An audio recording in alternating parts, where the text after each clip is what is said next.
अमीरा के ईमान भरे पहले अल्फाज। एक छोटे से गांव में जो सरसब्ज पहाड़ियों से घिरा हुआ था, एक खानदान रहता था जिसे एक खूबसूरत सी बच्ची की नेमत अता हुई थी। इस बच्ची का नाम अमीरा रखा गया। अमीरा की पैदाइश से ही घर में खुशियों का बसेरा हो गया। इसकी मासूम आंखें तजस्सुस से चमकती थीं और उसकी हंसी परिंदों के गीत की मानंद गूंजती थी। जैसे जैसे अमीरा बड़ी हुई, सब बेसब्री से इसके पहले अल्फाज सुनने के मुंतजिर थे। इसके वालिदैन आमना और खालिद अक्सर कुरान की आयात, दुआएं और अल्लाह की अता करदा नेमतों का जिक्र किया करते। उनके घर की रवायत थी कि हर अहम काम बिस्मिल्लाह से शुरू किया जाता।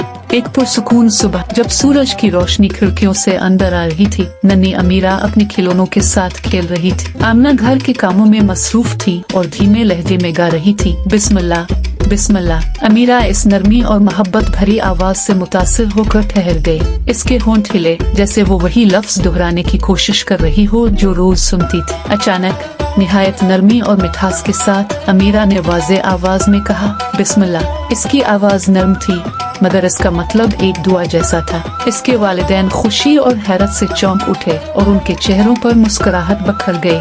उन्होंने अमीरा को गिले लगा लिया। इनके दिल फख्र और शुक्र से भर गए। आमना ने नरमी से अमीरा को समझाया, बिस्मिल्लाह का मतलब है कि हम हर काम अल्लाह के नाम से शुरू करते हैं। इससे बरकत, हिफाजत और कामयाबी हासिल होती है। खालिद ने इजाफा किया, जब हम बिस्मिल्लाह कहते हैं तो हम अल्लाह की याद से अपने काम का आगाज करते हैं और इसमें खैर लाते हैं। आने वाले दिनों में अमीरा घर की रौनक बन गई, जो खाने से पहले, खेलने से पहले और कोई भी नया काम करने से पहले प्यार से बिस्मिल्लाह कहती। इसकी मासूम आदत ने घर के सब अफराद को अपने ईमान और नज़्म व ज़ब्त को मजीद मजबूत बनाने की तरगीब दी।